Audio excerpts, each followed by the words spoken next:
আল্লাহর কথা পড়ি। এই জন্য নামাজ, যাদের জীবনে নামাজের কর্মসূচি নাই তারা কখনো মুমিন হতে, আপনি নিজে নামাজ পড়েন কিন্তু নামাজে যেই দল রাষ্ট্রে গেলে, রাষ্ট্রীয় ক্ষমতায় গেলে নামাজ কায়েম করবে, এমন দলের সাথে আপনার বন্ধুত্ব নাই, আপনার সম্পর্ক নাই। আপনার সম্পর্ক এমন দলের সাথে যারা মসজিদে তালা লাগিয়ে দেয়, যারা টুপি দাড়ির অপমান করে, নামাজের বেইজ্জতি করে, বুঝতে হবে আপনার নামাজ জীবনেও কবুল। অত্যন্ত স্পষ্ট ভাবে আল্লাহ রাব্বুল আলামিনের হাবিব বুখারীর বর্ণনায় সাইয়েদনা ওমর ফারুকের থেকে বর্ণিত একটি হাদিস বর্ণিত হয়েছে। একটা লোক বিশ্বনবীর পিছনে নামাজ পড়তেন। কি পড়তেন? বিশ্বনবীর সাথে ইফতারি করতেন, দাওয়াতে যেতেন। আল্লাহর হাবিব সাল্লাল্লাহু আলাইহি ওয়াসাল্লাম লোকটা মারা যাওয়ার পরে তারা জানাজায় রওনা হলেন। ওমর ফারুক জামা টেনে ধরলেন। 5টা জায়গায় ওমর একা সিদ্ধান্ত নিয়েছেন। ওমরের সিদ্ধান্তের উপর আল্লাহ কোরআনের আয়াত নাজিল করে দিয়েছে। এজন্য বিশ্বনবী বলতেন, আমার পরে যদি কেউ বিশ্বনবী হতো, আমার ওমর হয়ে যেত বিশ্বনবী। এত বড় কথা কোন সাহাবীর ব্যাপারে বিশ্বনবী বলেন নাই। লাউ কানা নাবিয়্যাম মিন বাদি লাকানা ওমর, আমার পরে যদি কেউ বিশ্বনবী হতো তাহলে সেই সম্মান আল্লাহ ওমরকে দান করে দিতেন। আবার ইসলামের ব্যাপারে সামান্য একটু ত্রুটিও তিনি বরদাস্ত করতেন না। যেখানেই দেখতেন ইসলামের খেলাফ হচ্ছে, তার গর্দানটাকে দুনিয়া থেকে বিদায় করে দিতেন। সুবহানাল্লাহ বলেন।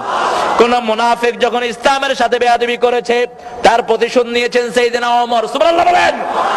বিশ্বনবীর বিচার মানে না এক মুনাফিক আল্লাহর হাবিবের বিচার না মেনে আবু বকরের কাছে গেলেন। তিনি বললেন, আমি এই বিচার ফয়সালা করতে পারবো না, কারণ বিশ্বনবীর উপরে বিচার ফয়সালা করার আর কারো দুনিয়াতে ক্ষমতা। লোকটা চলে গেলেন সাইয়েদনা ওমর ফারুক রাদিয়াল্লাহু আনহুর বাড়িতে গিয়ে বললেন, আমি সানি করাইতে আসছি।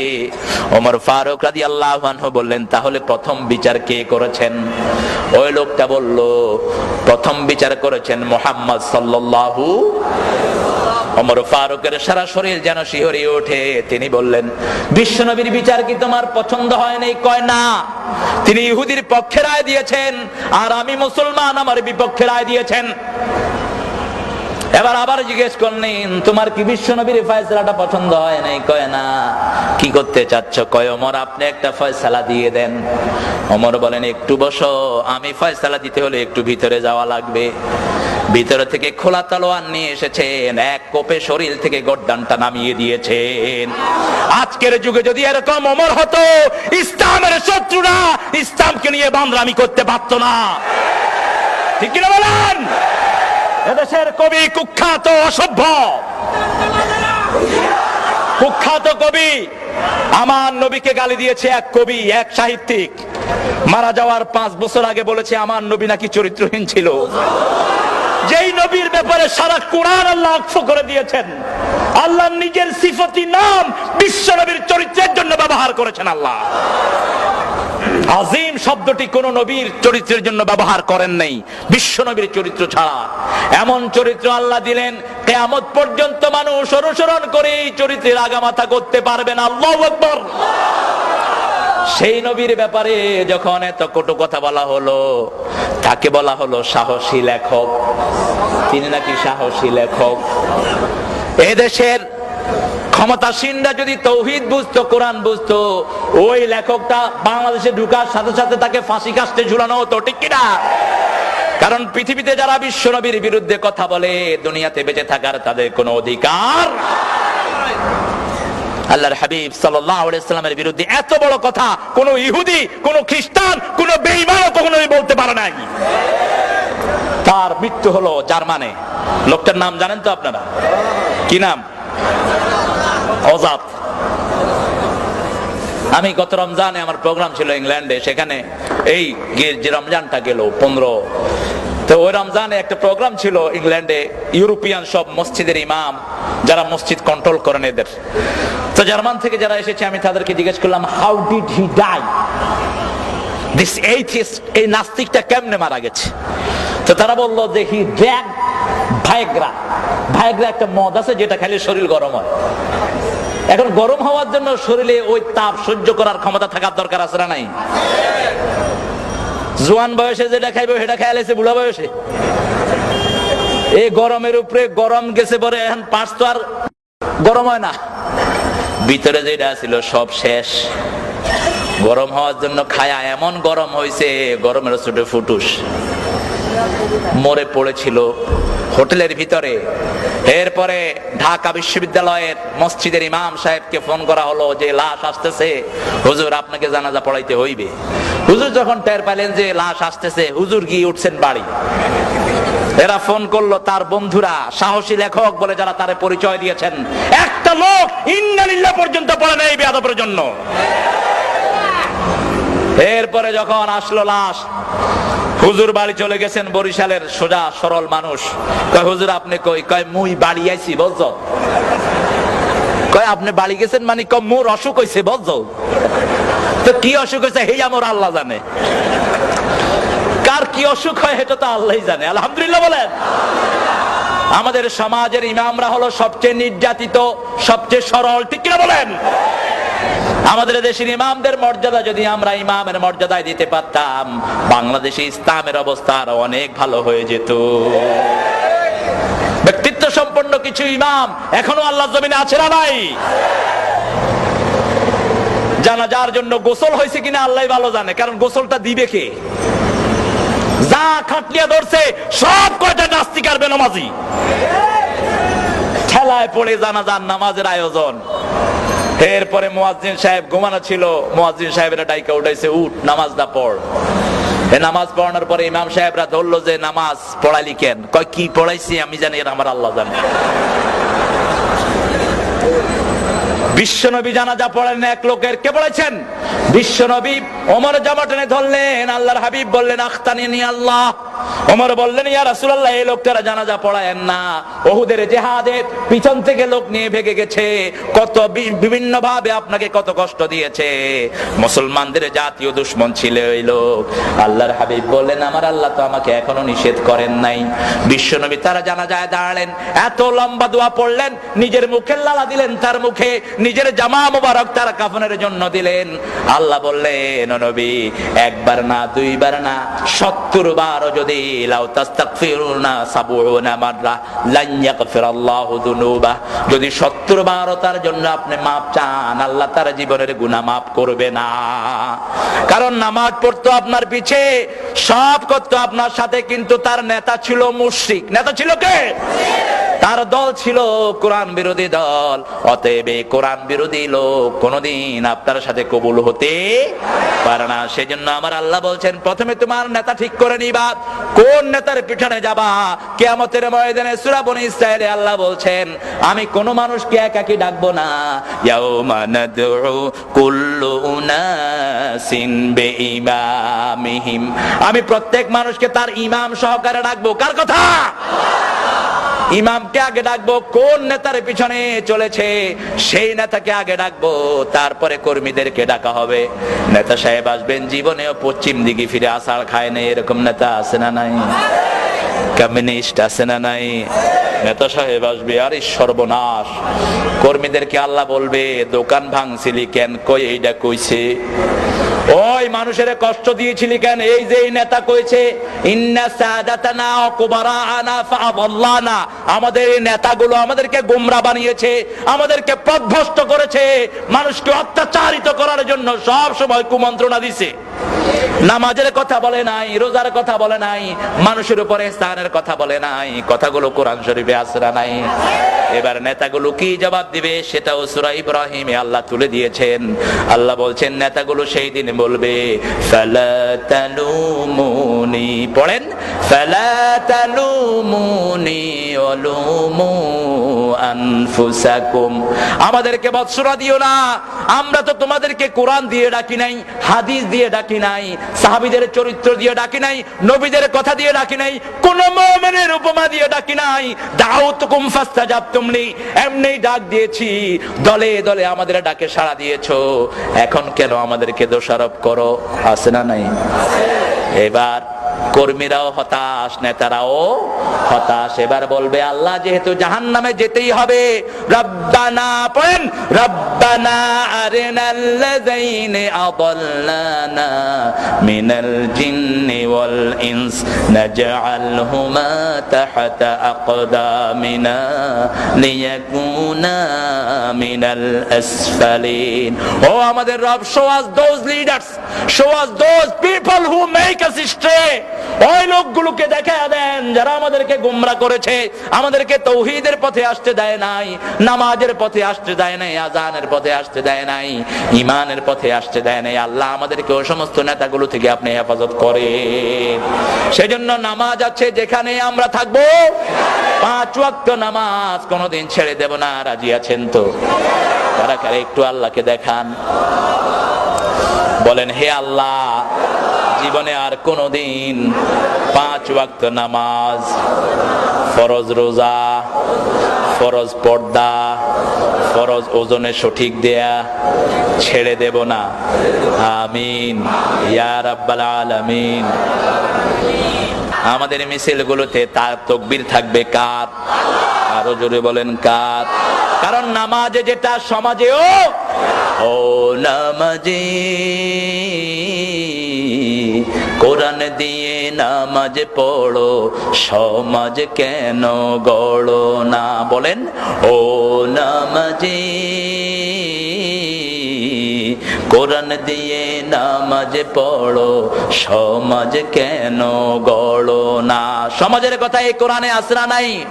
5 ওয়াক্ত নামাজ এমন ভাবে আল্লাহ সেট করেছেন, 1 ঘন্টার জন্য যেন আপনি বাহির হয়ে না যান। আবার বিশ্বনবী সুসংবাদ দিয়েছেন, ফজরের নামাজ পড়ে যখন যোহর পড়তে যান, মধ্যখানে যে গুনাহগুলো হয়েছে, ওযু করার সাথে সাথে হাতের গুনাহ আল্লাহ মাফ করে দেয়। মুখে পানি দেওয়ার সাথে মুখের গুনাহ মাফ হয়ে যায়, পায়ে পানি পড়ার সাথে সাথে পায়ের গুনাহ মাফ হয়ে যায়।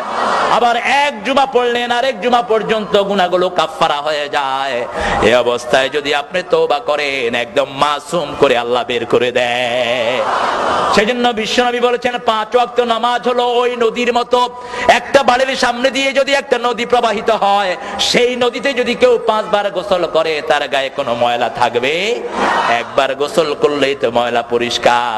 ফজর দিলেন, ফজরের একটু পরে দিলেন যোহর, যোহরের একটু পরে আসর, আসরের একটু পরে মাগরিব, মাগরিবের পরে এশা, আসরা নাই।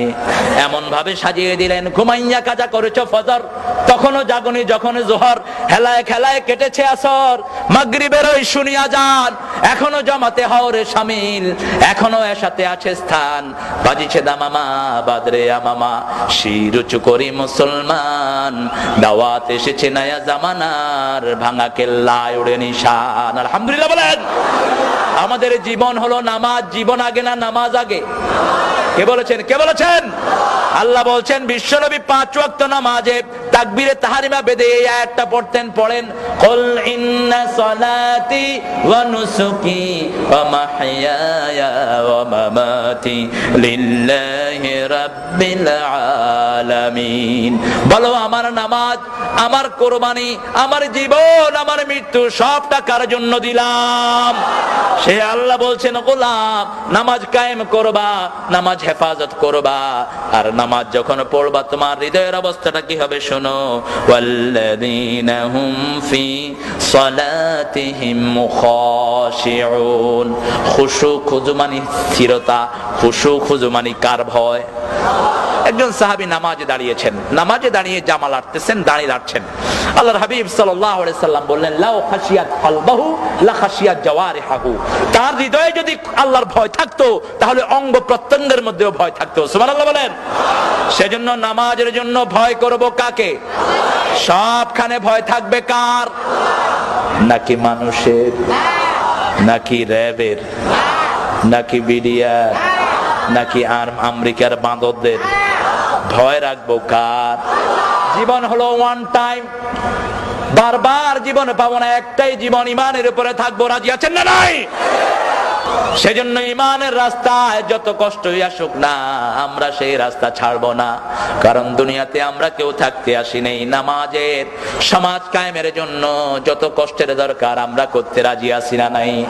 নিজেরা নামাজ ছাড়বো না, নিজেরা মসজিদগুলো আবাদ করব। আল্লাহর হাবিব সাল্লাল্লাহু আলাইহি সাল্লামের মাধ্যমে আল্লাহ হাদিসে কুদসিতে বলছেন, দুই প্রকার লোকের জন্য এই দুনিয়াটাকে আমি টিকিয়ে রাখি। এক হলো আমিরুনাল মাসাজিদ, আর দ্বিতীয় হলো মুস্তাগফিরিনা বিল আসহার, যারা মসজিদকে আবাদ করে আর যারা শেষ রাতে তাহাজ্জুদের সময় উঠে গুনগুন করে গুনার জন্য আল্লাহর কাছে কাঁদে। আল্লাহ এই দুই দলের মধ্যে আমাদেরকে শামিল করে দেন। আল্লাহ বলেও দিয়েছেন, শুনো আমার মুমিনের কাজ শুনো, ইন্নামা ইয়া'মুরু মাসাজিদাল্লাহি মান আমানা বিল্লাহ, যারা ঈমান এনেছে তারা মসজিদ আবাদ করবে। কে বলছেন? মসজিদের জন্য আমাদের মহাব্বত আছে না নাই? বিশ্বনবী বললেন, কলিজার টান যদি মসজিদের সাথে থাকে, কলবুহু মুআল্লাকুন ফিল মাসাজিদ সাবআতুন ইয়াযিল্লুহুমুল্লাহু ইয়াওমা লা যিল্লা ইল্লা যিল্লু, ইমামুন আদিলুন শাবুন নাশা ফি ইবাদাতিল্লাহি আযজা ওয়া জাল, রাজুলুন কলবুহু মুআল্লাকুন ফিল মাসাজিদ। বুখারী মুসলিমের হাদিস। কোরআনের পরে যেই হাদিসের মর্যাদা, সেই হাদিসে আবু হুরায়রার বর্ণনায় বিশ্বনবী বলছেন, 7 ব্যক্তিকে আল্লাহ আরশের ছায়াতলে ছায়া দিবেন। আল্লাহ আমাদেরকে সেখানে জায়গা করে দিয়েন। এর মধ্যে প্রথম হলো ইমামুন আদিল, ইনসাফগার ইমাম। 2 নম্বর হলো যেই যুবক যৌবন বয়সে আল্লাহর ইবাদত করে।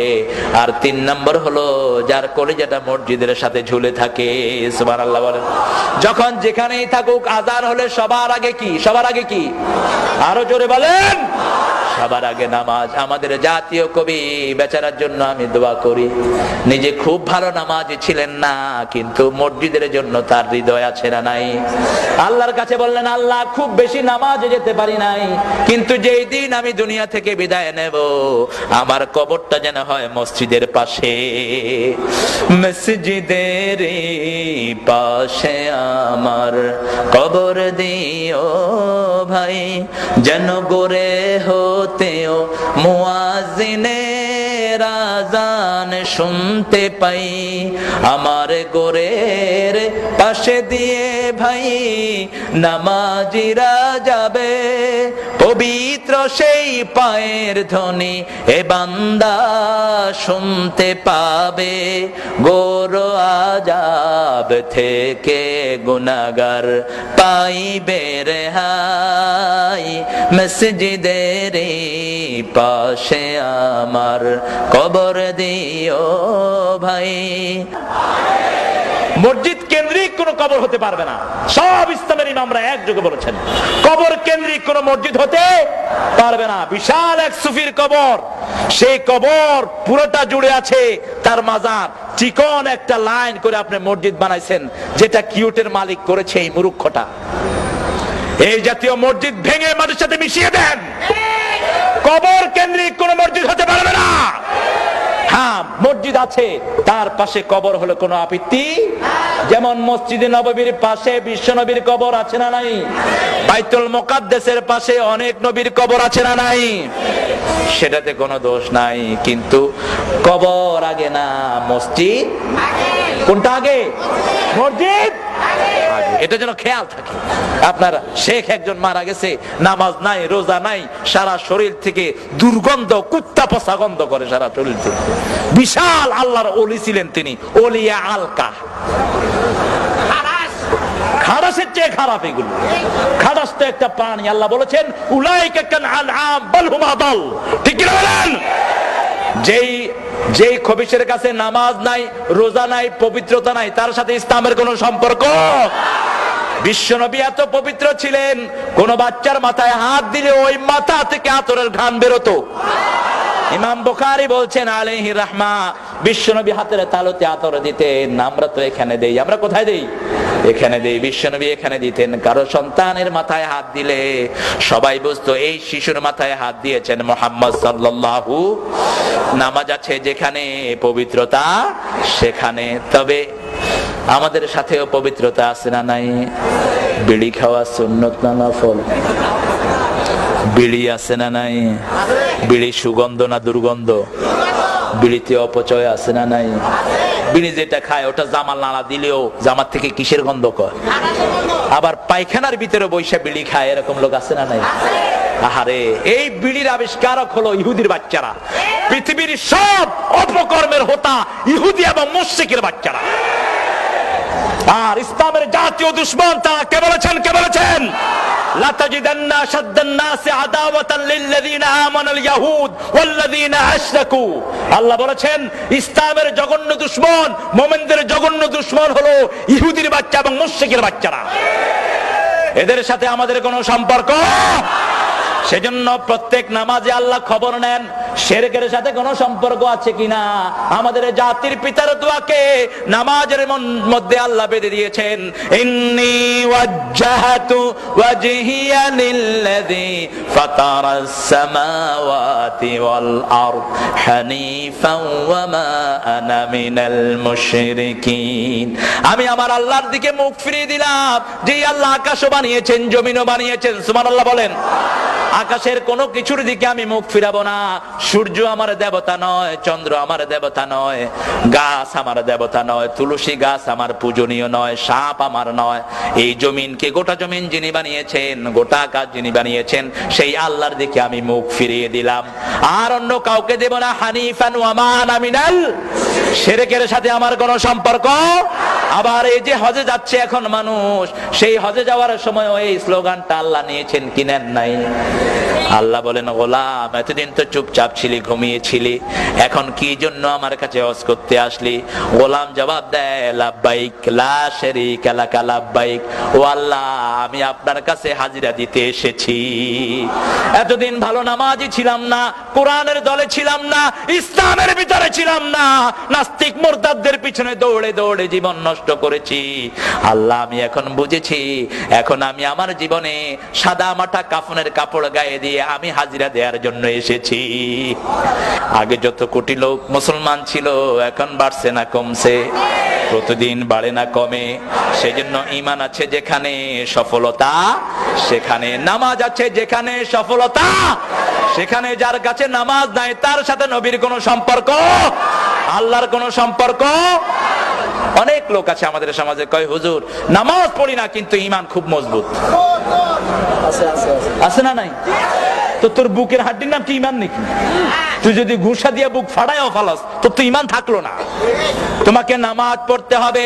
আমার নবী বলেছেন 5 ওয়াক্ত নামাজ যারা জামাতে পড়ে, ফাস্তাশহাদু বিল ঈমান, তাদেরকে মুমিনের সার্টিফিকেট দিয়ে দাও। আবার আল্লাহ বলেছেন বহু নামাজি আছে, তাদের নামাজগুলো আল্লাহর দরবারে পৌঁছে না, নামাজ পড়তে যায় কিন্তু তারা সেখানে অভিশাপ নিয়ে বাড়ি ফিরে আসে। আছে না নাই? ফাওয়াইলুল লিল, পড়েন, ফাওয়াইলুল লিল মুসাল্লিন আল্লাযীনা হুম আন সালাতিহিম সাহুন আল্লাযীনা হুম ইউরাউনা ওয়া ইয়ামনাউনাল মাউন। ওই মুসল্লিদের জন্য অভিশাপ কে বলছেন? আরো জোরে বলেন, কে বলছেন? যারা নামাজের ব্যাপারে উদাসীন, নামাজ পড়ে কি পড়ে জানে না, নামাজ পড়ে সমাজে সে আরেক বেনামাজি নেতার পিছনে চলে আসে না নাই? নামাজ পড়ে ঠিক কিন্তু সুদের আন্দোলন করে, আছে না নাই? নামাজ পড়ে ঠিক কিন্তু সুদী ব্যবসায়ী করে। আল্লাহ রাব্বুল আলামিন বলেছেন, তোমরা যদি মুমিন হতা কখনোই সুদী ব্যবসা করতে না। ঠিক না বে ঠিক? সেজন্য আমার আল্লাহ রাব্বুল আলামিন বলছেন, গোলাম যারা নামাজ পড়বে না এরা প্রথম জাহান্নামী হবে। কার কথা? কার কথা? يتساءلون عن المجرمين ما سلككم في سقر لم نك من المصلين ولم نك نطعم المسكين। কার কথা? মুজরিমদের ব্যাপারে প্রশ্ন এসেছে। আল্লাহ বলবেন, কোরআনের ভিতরে শিখিয়ে দিয়েছেন, জান্নাতীরা যখন বলবে, ও ভাইয়েরা তুই তো বড় ব্যবসায়ী ছিলি, তুই তো বড় নেতা ছিলি, আজকে জাহান্নামী হলি কেন? সাথে সাথে সে বলবে, এমন দল করেছি নেতাও বেনামাজি, আমিও ছিলাম বেনামাজি। এমন দল করেছি যেই দলে নামাজের কোনো কর্মসূচি ছিল না। ঠিক না বে ঠিক? যেই দলে মিসকিনকে খাওয়ানোর কোনো সিস্টেম ছিল না। কারণ নামাজ আছে যেখানে খাওয়া দাওয়া, যেই মাসে নামাজ বেশি খাওয়া দাওয়া বেশি না কম? কোন মাস? আরো জোরে বলেন, খাওয়া বেশি না কম? আমি এক হুজুরকে নিয়ে ইফতারি করছিলাম, ফট করে উঠছে। বললাম, হুজুর কি হয়েছে? কয় পাজামার রশি ছিঁড়ে গেছে। বললাম, ভাই আর খায়েন না? কয় হুজুর অর্ধেকও খাইনি। বললাম, খান খান খান। আরেক জায়গায় দেখি একজনে বাইগুনি খাচ্ছে আর চুলকাচ্ছে। বললাম, বেগুনি খেলে ভাই চুলকালি বাড়ে? কয় খাইতেও মজা চুলকাইতেও মজা। রমজানের কি মজা, সুবহানাল্লাহ বলেন। এই মজা দিয়েছেন কে? রমজানের মতো যদি সারা বছর নামাজ পড়তেন, সারা বছর আপনার ঘর আপনার বাড়িকে আল্লাহ বরকত দিয়ে ভরে দিতেন। মক্কা মদিনার বদনামি আমরা করি, অনেকেই করে, কিন্তু মক্কা মদিনার মতো ইসলাম কিয়ামত পর্যন্ত কোথাও আসবে না। মক্কা মদিনার লোকেরা সুযোগ পেলেই নামাজে দাঁড়ায়, সুবহানাল্লাহ বলেন। আমার নবী যখনই একটু কষ্ট অনুভব করতেন নামাজে দাঁড়িয়ে যেতেন আর বলতেন, আমার উম্মতেরা সল্লু কামা রাআইতুমুনি উসাল্লি, আমি যেইভাবে নামাজ পড়েছি আমার মতো নামাজ পড়ো। কেউ যদি বিশ্বনবীর তরিকা অনুযায়ী নামাজ পড়ে জীবনে কোন রোগ তাকে স্পর্শ করবে না, সুবহানাল্লাহ বলেন। নামাজের ভিতরে সব রোগের ঔষধ আছে না নাই? একটু ভালো করে নামাজ পড়ে দেখেন। 2 রাকাত নামাজ পড়েছেন আমার নবী, সারা রাত কাটিয়ে দিয়েছেন। মা আয়েশা বলছেন, আমি বিশ্বনবীকে একসাথে আমরা দুজন শুলাম, একটু পরে দেখি বিশ্বনবী আর বিছানায় নাই, তাকিয়ে দেখি তিনি কোথাও নাই। এরপরে দেখলাম তিনি ওযু করে এসে নামাজে দাঁড়িয়েছেন। আমি শুনতে লাগলাম বিশ্বনবীর তেলাওয়াত, এত সুন্দর তেলাওয়াত আল্লাহর জমিনে আর কারো হবে না। আমার নবী যখন তেলাওয়াত করতেন কাফেররা এসে বাড়ির চারপাশে ঘিরে থাকতো, সেজন্য আমার নবী বলতেন, সুর করে যারা সুন্দর করে কোরআন পড়ে না এরা কখনো আমার উম্মত হতে পারবে না। কোরআনের মজাই হলো তেলাওয়াত। কোরআনের মজা কি? এই যে রমজান মাসে 70-80 লক্ষ লোকের জামাত হয় মদিনায় এবং মক্কায়, তেলাওয়াত শুরু হয়, হাজার হাজার লোক গুনগুন করে কাঁদতে থাকে। কোরআনের এমন মজা যে বুঝলো না তেলাওয়াতের মজা, তার কাছে নামাজও মজা লাগবে না, কারণ নামাজের পানি হলো তেলাওয়াত, সুবহানাল্লাহ বলেন। বিশ্বনবী তেলাওয়াত শুরু করলেন, করতে করতে সূরা বাকারা শেষ করলেন। মা আয়েশা ঘুমিয়ে পড়লেন, আবার জাগলেন, দেখলেন বিশ্বনবী বাকারার শেষ আয়াত পড়ছেন আর দরদর করে চোখ বেয়ে বেয়ে পানি ঝরছে। আবার আল্লাহকে বলছেন, আল্লাহুম্মা হাসিবনি হিসাবাই, হে আল্লাহ আমার হিসাবটা আপনি সহজ করে দিয়েন।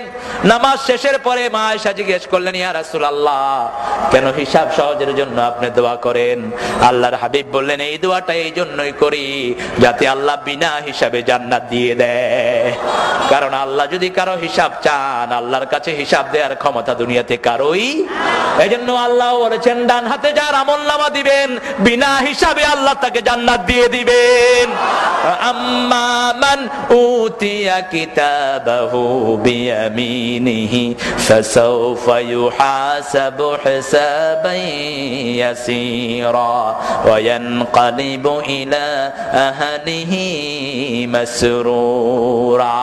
যার আমলনামা ডান হাতে দেয়া হবে তাকে বিনা হিসেবে জান্নাত দিবেন। সে তার আত্মীয় স্বজনের কাছে হাসতে হাসতে চলে যাবে। আত্মীয় স্বজন বলতে বোঝানো হয়েছে ঈমান যারা এনেছে সব মুমিনরা হলাম আমরা আত্মীয়, ঠিক না বে ঠিক? এই মাঠে আমরা যারা আছি আমরা সবাই এক পরিবার। কয় পরিবার? আমার আপন ভাই যদি কালেমা না পড়ে সে আমার পরিবার নয়। নবীর সন্তান যদি কালেমা না পড়ে আল্লাহ বলছেন লাইসা মিন আহলিক, লাইসা মিন আহলিক। যখন ডুবে যাচ্ছিল কেনান, সাইয়েদনা নূহ আলাইহিস সালাম বললেন, ইন্না ইবনি মিন আহলি, হে আল্লাহ এটা আমার সন্তান, আমার পরিবারভুক্ত। আল্লাহ বললেন লাইসা মিন আহলিক, খবরদার বেঈমান সন্তানকে তোর পরিবারের বলে ঘোষণা দিতে পারবি না। যারা ঈমান এনেছে তারা একটা পরিবার। বিশ্বনবী নামাজ পড়া শুরু করলেন, মা আয়েশা বললেন, সূরা বাকারা শেষ করলেন, আলে ইমরান শেষ করলেন। এরপরে বিশ্বনবী রুকুতে গেলেন, এতক্ষণ থাকলেন যতক্ষণ সূরা পড়লেন। এরপরে সিজদায় গেলেন। মা আয়েশা বলছেন, জানান্তু হাত্তা কাবাদাত রূহাহু, আমার মনে হয়েছে সিজদায় বোধহয় আল্লাহর নবী দুনিয়া থেকে বিদায় নিয়েছে। মা আয়েশা বলছেন, আমি পায়ে চিমটি কাটলাম, বিশ্বনবী পা নাড়লেন, তখন আমার মনে হলো বিশ্বনবী এখনো দুনিয়ায় জীবিত আছে। 2 রাকাত নামাজে প্রায় 5.6 পারা কোরআন পড়লেন। মুহাম্মদ সাল্লাল্লাহু সালাম ফিরানোর সময় মসজিদে নববী থেকে বেলালের আযান ভেসে আসলো। মা আয়েশা বলছেন, আমি জায়নামাজে বসে দেখি আল্লাহর হাবিবের পা মোবারক ফেটে পানি এবং রক্ত বের হচ্ছে। সারা চোখ ভিজা, দাড়িগুলো ভিজা। বসে বললাম, ইয়া রাসূলুল্লাহ সাল্লাল্লাহু আলাইহি ওয়াসাল্লাম, গফিরা লাকা মা তাকাদ্দামা মিন যামবিকা ওয়া মা তাআখার। সূরা ফাতহের শুরুতে আল্লাহ বলছেন, ও নবী আপনার জীবনের শুরু এবং শেষের সব গুনাহ আমি maaf করে দিয়েছি। কেন এত কষ্ট করে করে সারা রাত দাঁড়িয়ে আপনি নামাজ আদায় করেন? মুচকি হেসে বিশ্বনবী বললেন, আয়েশা রে, কত নেয়ামত দিয়ে আমার আল্লাহ আমার জীবন ভরে দিয়েছে। আফালা কুনু আবদান শাকুর, আমি কি সেই আল্লাহর কৃতজ্ঞ বর্ণনা করব না? সেই আল্লাহর প্রশংসা কি আমি করব না? আল্লাহর প্রশংসার জন্য এইভাবে আমি নামাজ আদায় করি। সুবহানাল্লাহ বলেন। যেই রাতে বিশ্বনবী 2 রাকাত নামাজ পড়তেন, যোহরের পরে 6 রাকাত পড়ে 8 রাকাত মিলিয়ে দিতেন, কারণ বিশ্বনবীর উপরে তাহাজ্জুদের নামাজ ফরজ করে দিয়েছেন কে? এইজন্য নামাজ যারা পড়েছে তাদেরকে সফল করে দিবেন কে? 2 নম্বর সফলতার জন্য আল্লাহ বলছেন শুনো, প্রথম হলো নামাজ। এইজন্য জীবন যাবে কিন্তু নামাজ ছেড়ে দেব না। রাজি আছেন না নাই? যে কোনো অভাব হলে নামাজে দাঁড়ান, অভাব দূর করে দিবেন কে? কত সুন্দর কথা আল্লাহ বলছেন দেখেন, অমিম্মা রাযাকনাহুম, একই আয়াতের ভিতরে 3টা কথা। ঈমান আনো, নামাজ কায়েম করো, পয়সা খরচ করো। পকেটে যদি পয়সা না থাকে খরচ করবেন কেমনে? নামাজ কায়েম করলে পকেটটা পুরিয়ে দিবেন কে? পুরিয়ে দিলে খরচ করার যোগ্যতা আপনার হবে কি হবে না? বেলাল গরিব মানুষ ছিলেন, সেই বেলালকে বিশ্বনবী বলছেন আনফিক ইয়া বেলাল লা তাখশা মানজিলা আরশে ইকলালা, ও বেলাল তুমি বেশি করে আল্লাহর রাস্তায় দান করো, কারণ যত দান করবা আরশের মালিক তত তোমারে বাড়িয়ে দিবেন। এজন্য মুমিনের আশেপাশে কোনো গরিব থাকতে পারে না।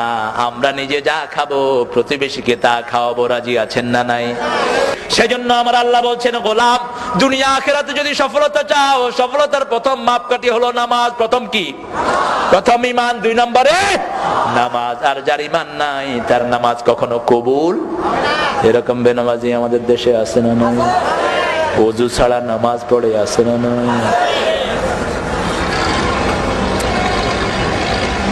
এক এলাকায় নামাজ পড়ে কয়েকজন বড় বড় নেতা, নাম বলবো না আমি, তো বললাম ভাই আপনি তো নামাজ পড়লেন, ওযু করছেন? কয় হুজুর মুখ ধুইছি।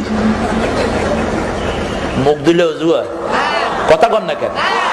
আরেক নেতার পাশে আমি বসলাম, তো নেতা সবারই দেখে দেখে ওযু করতেছে। এখন ওযুর কুলির পানি যে আমরা ফালা দিই, নেতার আর খবর নাই। আমি কই পানি করস কি? কয় খেয়াল হইতেছি সব পোড়া কপাল। আল্লাহ কিয়ামতের ময়দানে বলবেন সেজদা দে, সেজদা দে। দুনিয়াতে সেজদা দানকারীদের সাথে আন্দোলন করো নাই, ভালো লাগে নাই টুপিওয়ালা দাঁড়িয়েদেরকে, ঠিক কিনা বলেন? দুনিয়াতে সেজদার বিরুদ্ধে, কোরআনের বিরুদ্ধে, ইসলামের বিরুদ্ধে অকথ্য ভাষায় যা আসছে মুখে তাই বলেছে। আজকে বলবে আমার জান্নাতে যেতে চাস একটা সেজদা দে। দুনিয়াতে যারা সেজদা দেয় না, আখিরাতে তারা সেজদা দিতে পারবে না। আর আমাদেরকে আল্লাহ রাব্বুল আলামিন বলবেন তোর সেজদা দিতে হবে না, কারণ তোর কপালে আমি সেজদার চিহ্ন দিয়ে দিয়েছি। ফি উজুহিহিম মিন আসারিস সুজুদ। সুবহানাল্লাহ বলেন। মুমিনদের চেহারার মধ্যে সেজদার চিহ্ন আছে না নাই? আপনি যত কালোই হন সেজদার চিহ্ন দিয়ে দিবেন কে? আবার যেই মাটিতে সেজদা করেন ওই মাটি আপনার জন্য সাক্ষী দিবে। এই জন্য বিশ্বনবী যখন নফল পড়তেন একটু জায়গাটা পরিবর্তন করে নিতেন, একই জায়গায় টানা সুন্নত গুলো পড়তেন না, 2 রাকাত পড়ে একটু লড়ে চড়ে দাঁড়াতেন। কারণ যত জায়গায় মাটিতে সেজদা দিবে এই সব মাটিগুলো কিয়ামতের ময়দানে আপনার জন্য সাক্ষী হয়ে যাবে। সেজন্য সারা দুনিয়ার যেখানেই যাই, যে কোনো মসজিদে গেলে তাহিয়াতুল মসজিদ পড়তেন মুহাম্মদ সাল্লাল্লাহু। আমরা শুধু জুমার দিন পড়ি, আমরা মনে করি শুধু জুমার দিন পড়লেই হবে। তাহিয়াতুল ওযু শুধু জুমার দিন পড়ি, এটা শুধু জুমার দিনের নামাজ না। আপনি যখনই ওযু করেন তাহিয়াতুল ওযু পড়েন, বেলালের মতো আল্লাহ আপনার মর্যাদা বাড়িয়ে দিবে। সেজন্য সফলতা যেখানে নামাজ আছে সেখানে বেনামাজির সাথে সফলতার কোনো চিহ্ন। 2 দিনের দুনিয়া, এই পৃথিবীতে যারা খুব নামের সাথে ছিল আজকে তাদের নাম উচ্চারণ করতেও মানুষ গজব ডাকে, ঠিক কিনা? কিছুদিন আগে পত্রিকায় নিউজ এসেছে অভিশপ্ত কেনেডি পরিবারের শেষ চিহ্ন তো আর পৃথিবীতে থাকলো না। অভিশপ্ত Kennedy family, John F. Kennedy, he was the most famous president of United States of America. পৃথিবীর সবচেয়ে জনপ্রিয় প্রেসিডেন্ট ছিলেন তিনি আমেরিকার। কিন্তু অনেক জনপ্রিয় হওয়ার পরেও প্রকাশ্য দিবালোকে গুলি খেয়ে তাকে দুনিয়া থেকে বিদায় হতে হয়েছে, ঠিক কিনা? এখন পত্রিকায় যখন নিউজ হয় most cast one end of the Kennedy family, he has died, Kennedy পরিবারের শেষ অভিশপ্ত চিহ্ন থাকলো না। এই জন্য আমার ইসলামের উপর যদি কেউ আঘাত করে আমরা তাদেরকে সহ্য করব না, ঠিক কিনা বলেন? আমার নামাজের উপর, আমার মুসল্লির উপর যদি কেউ আঘাত করে, শামসুস শয়তানের জানাজায় দেশে হওয়া উচিত ছিল না। মৃত্যুর 10 বছর আগে সে বলেছিল মুয়াজ্জিন যখন ফজরে আজান দেয় আমার কানে বেশ্যার খদ্দরের ডাক ভেসে আসে। আমরা বলেছিলাম তুই যেটার সাথে থাকস সেটাই তুই শুনবি, ঠিক কিনা? একজন মানুষ নিজের উপর অন্য কোন অনুমান করে। আপনি যখন ফজরের ওযু করতে যাবেন, পুকুরের ওই ঘাটলায় যদি কেউ হাত ধোয়, আপনি বুঝবেন ওই পাড়েও আল্লাহর প্রিয় একজন নামাজি মুসল্লি আছে, ঠিক কিনা? আর যদি আপনি হন কাটা চোর, ওই পাশে মুসল্লি থাকলে আপনি কি ভাববেন? সেই লোকের জন্য কেন জানাজা হলো আমার বুঝে আসে না। সারা জীবন তিনি ইসলামের বিরুদ্ধে কথা বলেছেন, ঠিক না বেঠি? মৃত্যুর আগে দিয়ে বলেছে আমি সবচেয়ে ঘৃণা করি মৌতকে, আর মৃত্যু আমাদের জন্য উপহার। মুমিনের জন্য মৃত্যু হাদিয়া। সুবহানাল্লাহ বলেন। বলেছেন মুহাম্মদ সাল্লাল্লাহু। এরপরে আল্লাহ বলছেন কাদ আফলাহা মান যাক্কাহা, যে নিজেকে পরিশুদ্ধ করলো সে সফল হয়ে গেল। সুবহানাল্লাহ বলেন। এজন্য নামাজ আছে যেখানে সফলতা, সেখানে রোজা আছে যেখানে সফলতা, প্রদর্শন ইচ্ছা আছে যেখানে শিরক আছে। আমরা কার কাছে চাইবো?